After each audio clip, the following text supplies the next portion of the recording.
What I want to do in this video is tell you a personal story of a challenge, a big challenge that I went through as a singer. And it was very hard because being a singer was and is a major part of my identity. So in that feeling like I'm losing my voice, there's this feeling like I'm losing myself. It's an identity crisis. So that's what we're going to talk about in this video. I'm going to tell you my story, and hopefully this will plant some seeds for you that will help you if you're struggling on your own journey as a singer. Now, this is going to be a video for anybody who's feeling like it doesn't feel good to sing anymore. Like your voice is broken. Like your voice is always getting stuck. Like there's simply things that you can't do. You can't get the high notes. You're always getting vocal strain. Your larynx is floating up. All of these things are running around your head and running around your body, and you're feeling down on yourself because of it. So this is inspired by a comment on my video about how to sing high notes without straining. I think I should go back to previous beginner videos because I try hard to follow along, but I get so much muscle strain in my lymph area and back of my tongue. And somebody else wrote, Rainlord, oh my God, I can do it. But my larynx raised, Spot, I can't keep my larynx low. That's impossible for me.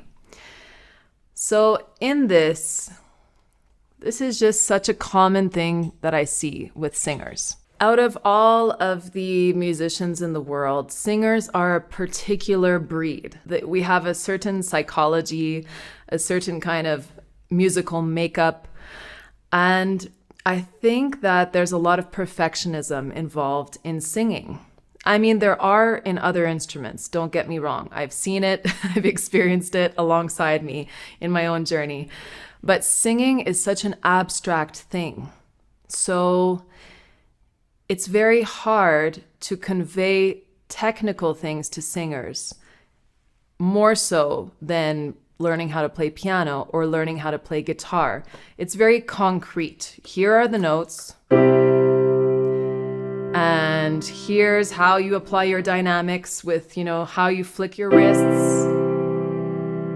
If you want to go lighter, using the tip of your fingers. For singers, everything is internal. Even finding our pitch is internal. And so we kind of need a reference point. This is why I actually love to sing with the piano. My point here is that singing is a different category of music, and it's very, very vulnerable. It's your voice. It's your voice. So if you're playing in a band or you're playing in a choral or you're doing a performance and you trip up on a note, if you're playing the piano or the guitar, it might sound bad. You might feel embarrassed. But it's not so deeply personal as if you're singing a song and you crack on a high note. The vulnerability that is there is so immense, and it affects our self-esteem. And so it's really hard when we're going through struggles as singers because there's this feeling of lack of worth when we have trouble accessing parts of our voice, when we feel stress, when we feel strain, when we feel like we can't accomplish what we want to accomplish. In my own story, what happened was I started singing at 4 years old, formally. I was put in group lessons. It was fantastic. I was singing in multiple languages, learning harmonies, learning to sing with other people, learning to sing the alto parts, the soprano parts, learning about rhythm and time and theory and everything about the voice. For the first few years of my training, this is how I went along. And then I switched into private lessons and I started to go into classical training around that point.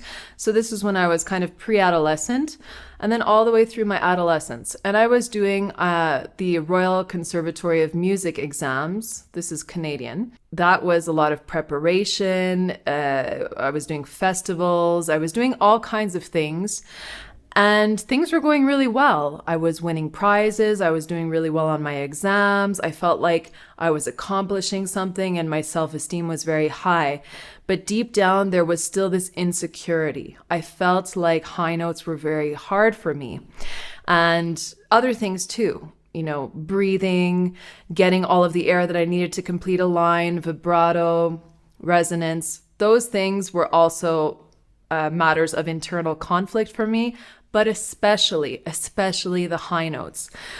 And what I didn't know, that what I had been doing was bringing up my chest voice and really kind of pushing through, muscling through the passaggio, which you can see about in another video, usually for female singers around a B flat. And I was muscling through that. And because I wasn't adapting my voice and really understanding how to sing in a head voice, I would start to strain. And I felt like my range was limited. So I ended up being called a mezzo soprano, a medium soprano, which is between alto and soprano. And that might be true. I have we have our own physiology, our own instruments. I'm quite tall. I'm not, I think sometimes sopranos who can sing very high sometimes are tinier. It's almost like a violin compared to a cello or a viola. And I would maybe fit into the viola category. But at the same time, I knew that there had to be a way, because even in the mezzo-soprano repertoire, I was having trouble getting those high notes. And so I went on like this for a while. And when I was in my late teens, I ended up having this very big vocal fatigue, like strain. I could feel like my voice was hurting when I was singing. So I went to see a speech therapist. It was a big deal. They put me on voice rest. I walked around for a few days with like a little pad of paper, and I was trying to speak as little as possible so as not to further damage my vocal cords. And the speech therapist put a camera into my throat and saw, yes, your vocal folds, they are not damaged, but they are strained. And if you continue this way, you can develop polyps, which are like little cysts on the vocal cords. So I was terrified.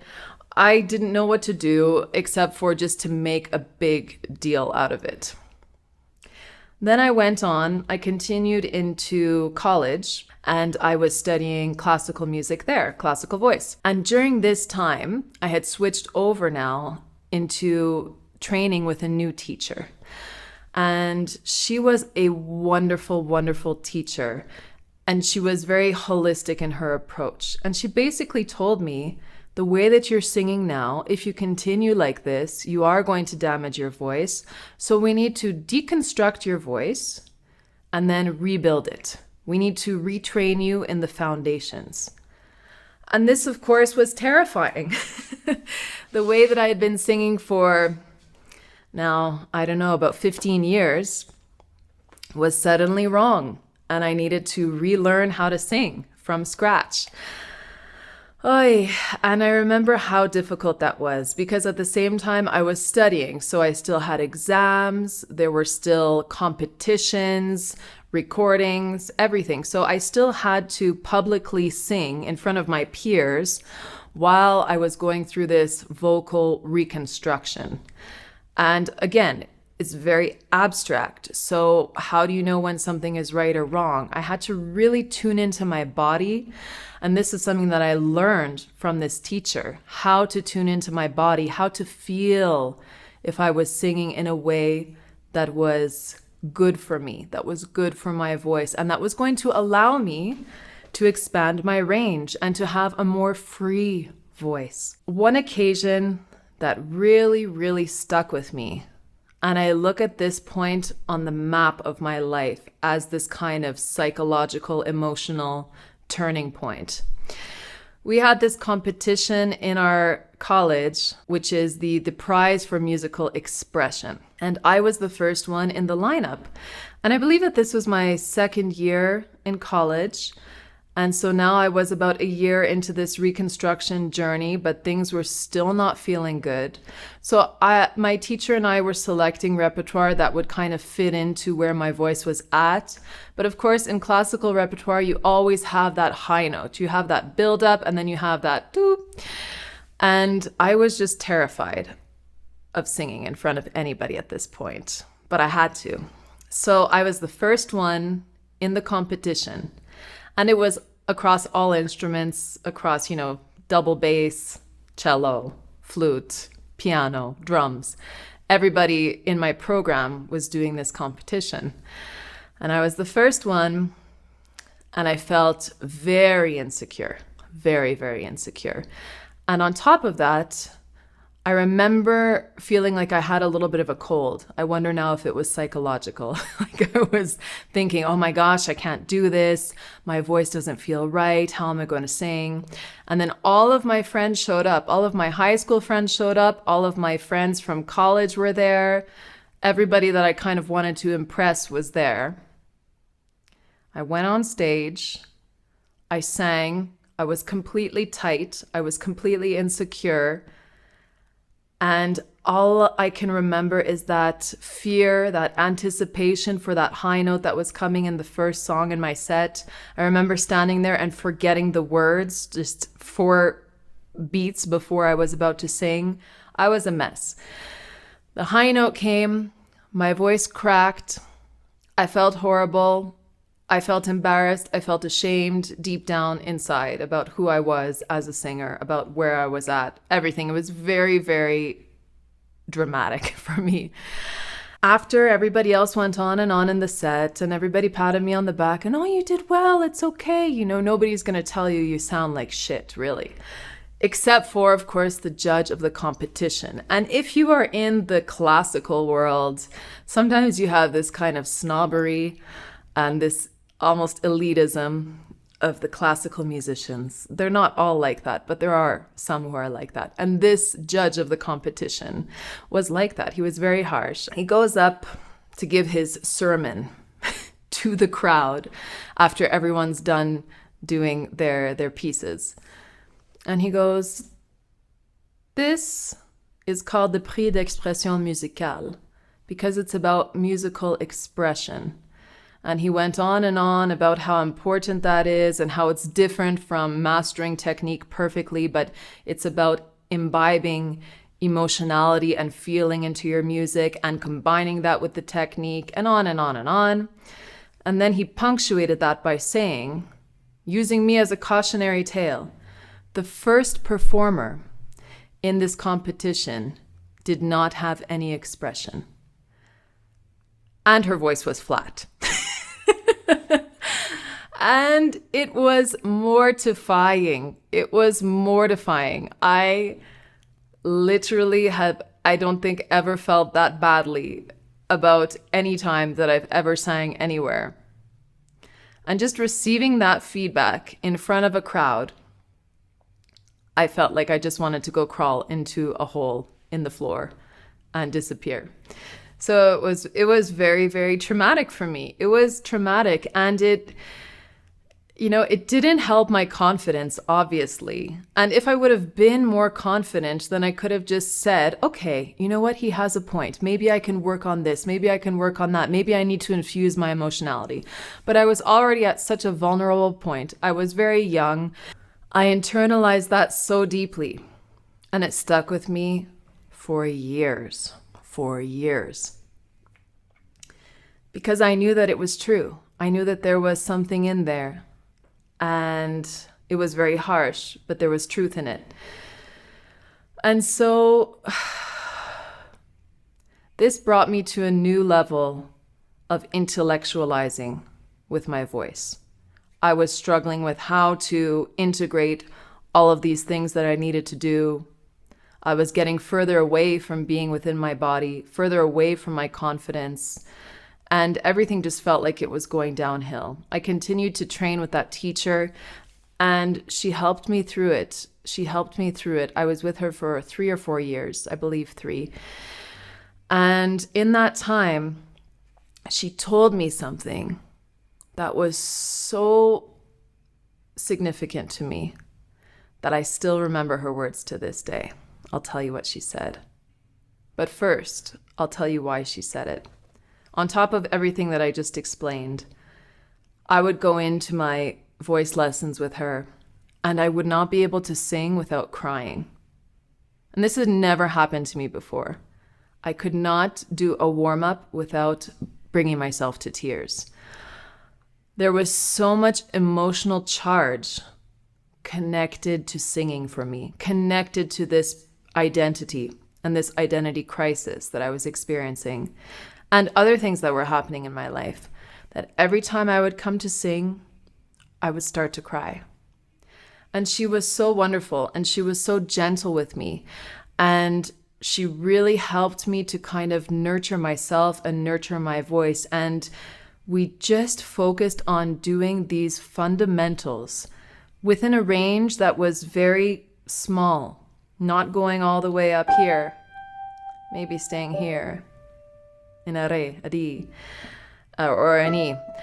And just kind of working on how to get through the passaggio, how to support the voice with proper breathing, how to coordinate everything, and how to use that emotional charge to help me, to propel my voice rather than to fight against the emotions. And so eventually I was integrating the emotional expression that I had been lacking in that performance.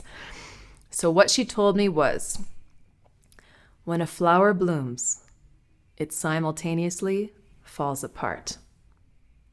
And I thought it was so lovely, and it applies to so many things in life. When you're in this process of change and of growth and of pain, things are breaking down at the same time as you don't realize they're blossoming. They're blossoming. So for anybody out there, for Alana, for anyone else, if you're having this moment, this kind of crisis with your voice, you're on the edge of growth, or you're inside of growth and you just don't see it, because singing is not just about notes.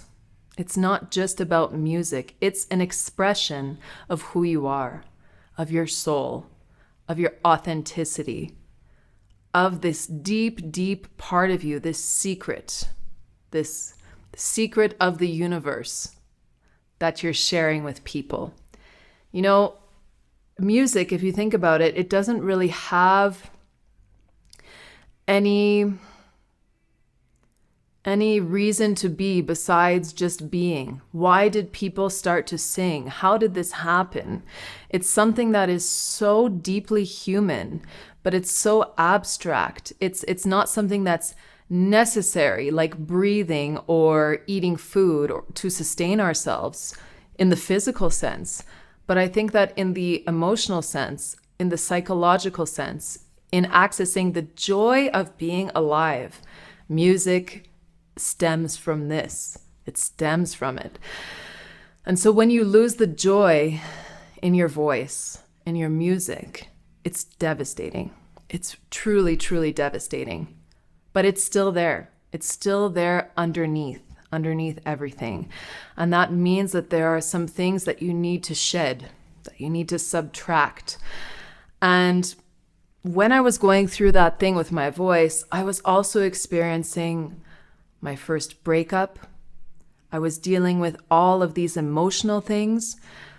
And I believe that that's part of it. It all tied into that.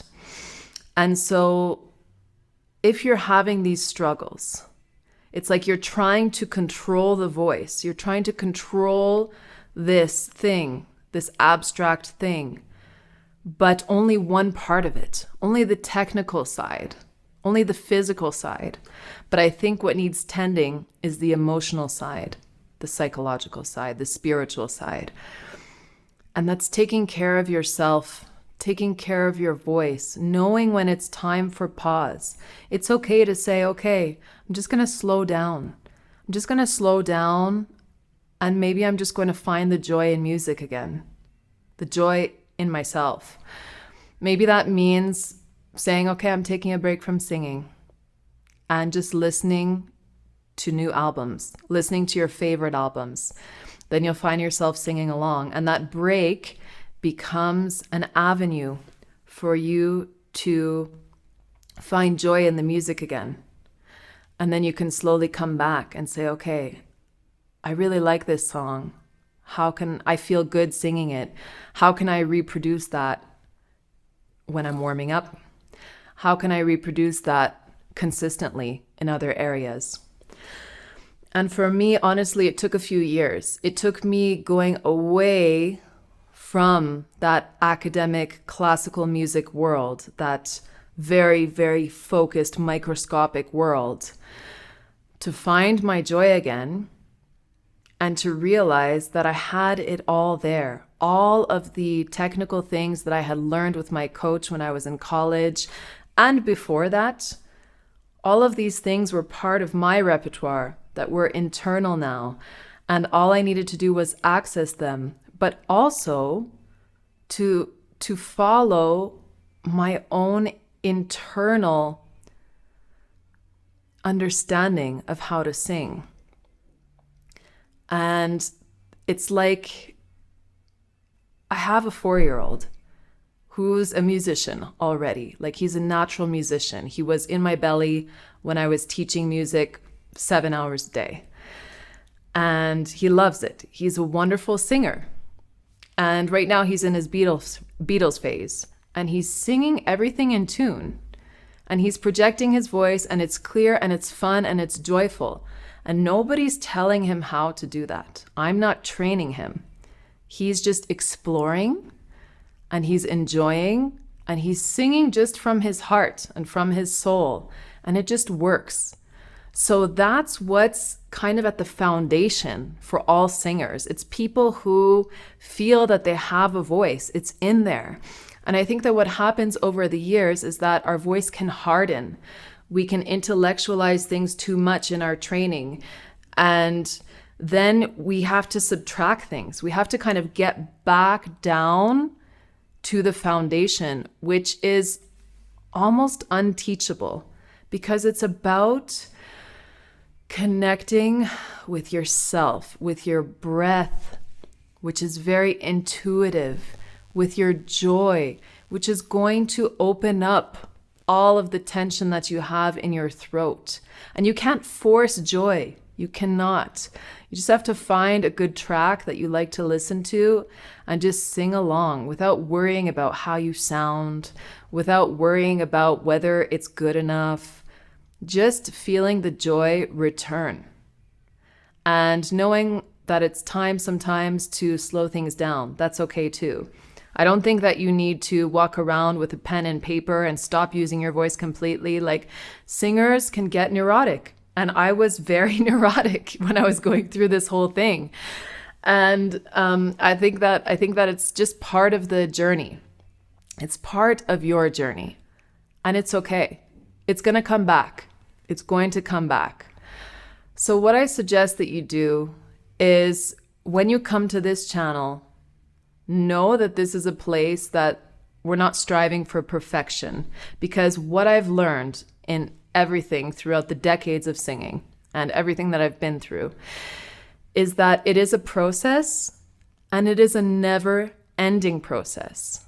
There's always going to be things that you can improve, that you can fine-tune, that you can unlock, that you can say, I figured something out that I didn't quite get before. I thought I had it, but I didn't exactly have it. And that's great.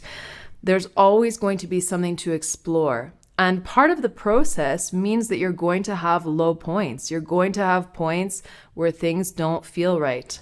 But if you can get over that kind of rock bottom, then you'll start to come up again, and you're never going to go that low again. I've never had the experience again where I feel like my voice is in that place, because now my baseline is the baseline of subtracting all of the things that did not serve me or serve my voice. And now when I sing, it's a place for me to emit joy, to feel this vibration of goodness, and to access my deep emotions about things. And so I'm not so focused on the technical things anymore. But when I'm doing a song and I'm like, something's tight there, something's not working, then I can go back, I can say, okay, what's going on here? What can I do? Maybe I need to shift my resonance a little bit. Maybe I need to look at my vowel placement there. Maybe that's the reason that things are tight and they're not really moving. Maybe I didn't breathe enough here. But it's not in a way that it used to be for me, where I'm like beating myself up, like, oh, you're so bad. You're never going to be able to sing that note. You don't have that range, blah, blah, blah. This internal kind of negative critic. Now it's like, okay, like this is a problem. And it's a problem that I can solve because I have the tools. And if I need to adjust a song, go down a semitone, go down a tone, go up, I can find it kind of in the place where I really like to feel the resonance of my voice the best. And that's also giving me joy to sing it in a place where it feels good for me. There's so much in there that is kind of that I can't even articulate verbally, but I hope that you guys get the feeling and get the message of what I'm saying here. Let me know if this is something that you've experienced as a singer. And you can definitely write your stories in the comments section below, because this is something that is, I think, so typical, and it's something that people don't like to talk about. They just like to come out there and say, I have arrived. But there's a process before that arrival. And what is the arrival? Anyways, I don't think we ever quite arrive. I think that it's just something that keeps growing and shifting and changing. And there has to be a sense of peace in that process. Music, singing has to become a safe space for you. I'm going to use that loaded term. It has to become a place where you can go that's like your refuge. So I hope that this video helped you. Let me know in the comments below what you think. Like I said, leave your stories. And thank you so much for being here. Thank you, Alana, and everybody else for being vulnerable with your own situations. I'm here to help. So leave your comments below, and I'll see if I can do particular videos to help you on any challenges that you're experiencing. Ooh, I get by with a little help from my friends. Ooh, I get high with a little help from my friends. Ooh, I'm gonna try with a little help from my friends. Do you need anybody? I need somebody to love.